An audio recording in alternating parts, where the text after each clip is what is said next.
What's up? This is Ben Cubbage from Elevated Trips at elevatedtrips.com, and today we're inside a Tibetan home. This is a real authentic Tibetan homestay, and a lot of people ask me, what's it going to look like when I eat lunch at a Tibetan house or when I go sleep at a Tibetan house? A lot of the places that we travel and the places you travel in Tibet might not have a hotel because they're so remote.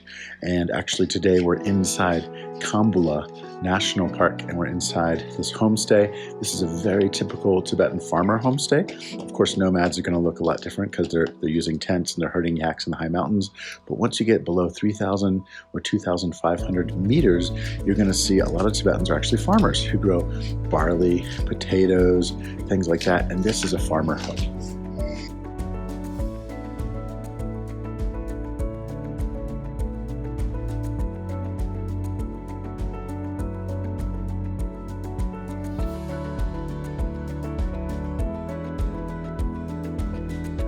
So you can see the farmer village around me. This is the site of our Tibetan homestay. Little temple here behind me. This is a village of maybe 10 or 15 families. And this is kind of what you can expect as a farmer village. Of course, right now there's no crops being planted because it's winter, but in the summer, all these fields will be quite full of potatoes and rapeseed and barley.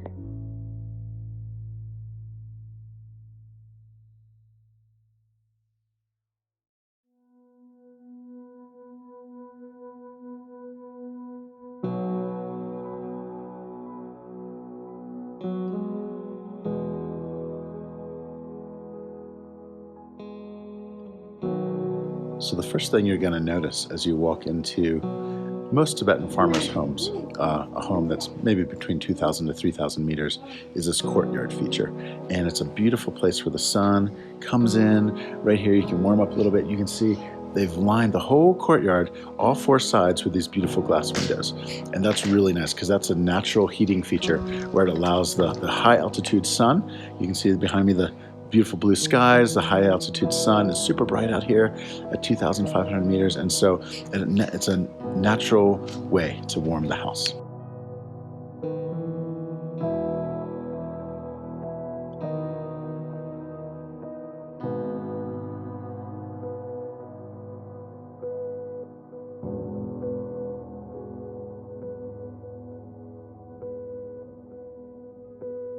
Okay, so this is a typical Tibetan bed. This is called a Kang, K-A-N-G. You can see it's a large bed. Usually the whole family will sleep here. And so you can see there's 1, 2, 3 blankets, so you can have at least 3, 4 people sleep here. If you were just a private couple or a married couple, you could sleep in this large bed. It's not super soft. You don't expect the Ramada mattress situation here. It's basically just a few pieces of carpet, but they do sometimes have a stove underneath the bed to keep it warm, especially in the spring and fall months where it might be a little bit chilly. But you can see this is kind of the simple bed situation. Most of our homestays in farmer homes actually do have this kind of bed, so you'll be sleeping in kind of a private room, and then there's probably 3, 4, 5 beds like this around the courtyard of the house. In the bedroom, actually, are these Tibetan forms of worship, which are called satsa, T-S-A. Basically, they take a little clay mold and they imprint it with these Tibetan characters, which are scriptures, which are a form of prayer, and they'll probably put these around their house or maybe even around a sacred mountain or monastery. So you can see the satsa.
Okay, now we're going to talk about food.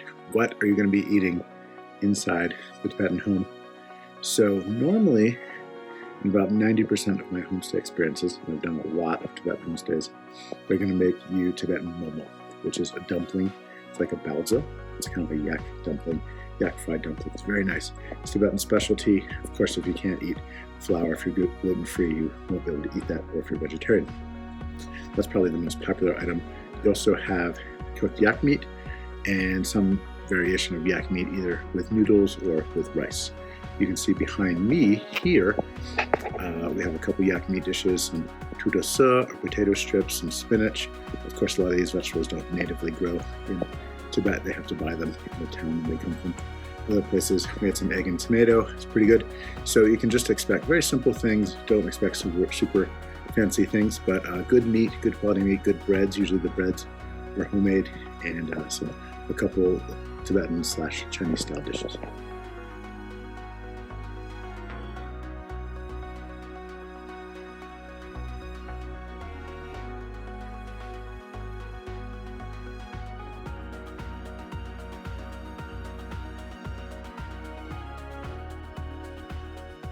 Just to give you a feel of the construction of the house, a lot of these Tibetan homes are actually built out of this kind of rammed earth, this mud wall.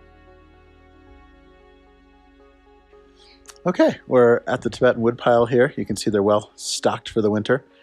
As you can see, we're about 2,600 meters in the mountains in this really high mountain village community here with all these cozy houses. Okay, behind me is a woodpile. Now this is very unusual for most Tibetan homes because most Tibetans live so high in altitude that they're above the tree line.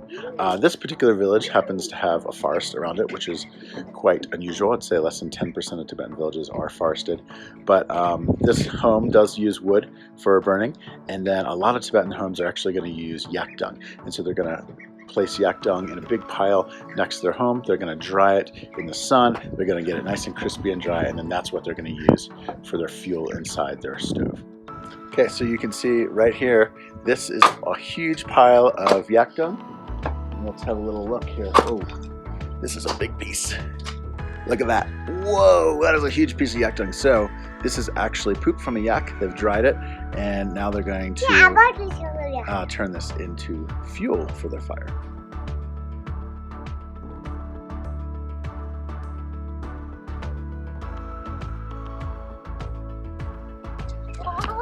Okay, believe it or not, we're actually standing in front of the bathroom here.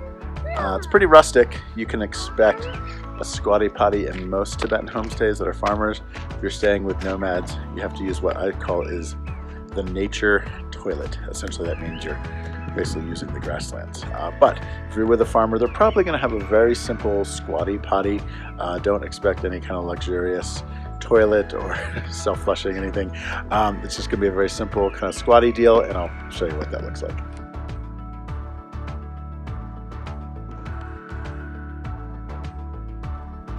Okay, we're inside the Tibetan toilet. You can see it's barely tall enough that I can stand. It's all made out of rammed earth, and it's pretty simple. As you can see, it's not super elegant, but this is what they use. And below me here, we're gonna have a little look at the toilet.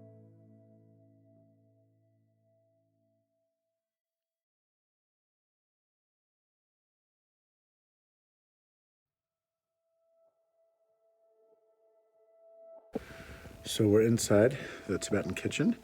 You can see it's really quite simple in here. Everything is made out of wood. So the outside of the house is mud, and then inside is mostly this carved wood. Very simple kitchen, so you can kind of expect kind of one pot type meals.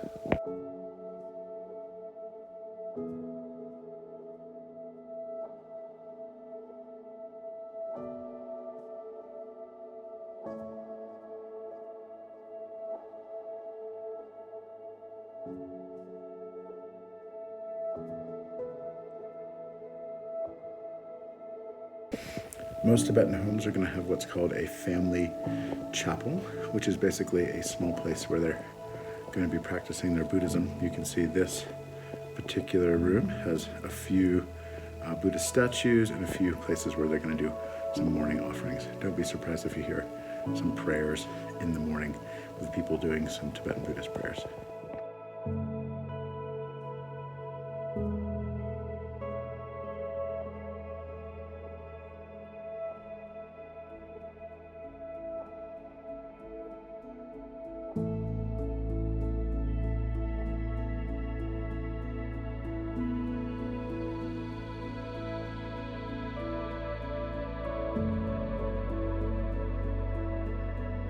Behind me is what's called a Lapse, L-H-A-B-T-S-E,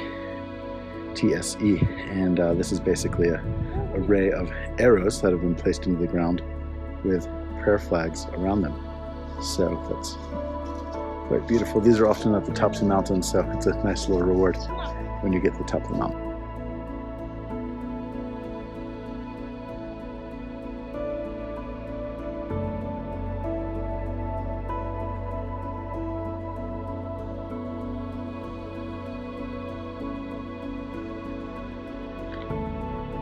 This is what it's about right here. Look at this view.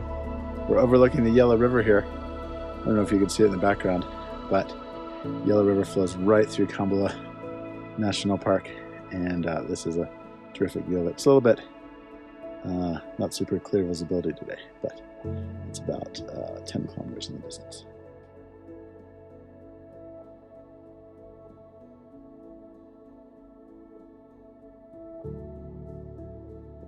Awesome. This is Ben Cubbage from Elevated Trips, and that is a Tibetan farmer homestay. Hopefully that keeps you a bit informed if you're doing a homestay and helps you understand a little bit of the life of the Tibetan people. Subscribe to our channel and check us out at elevatedtrips.com for more authentic Tibetan experiences.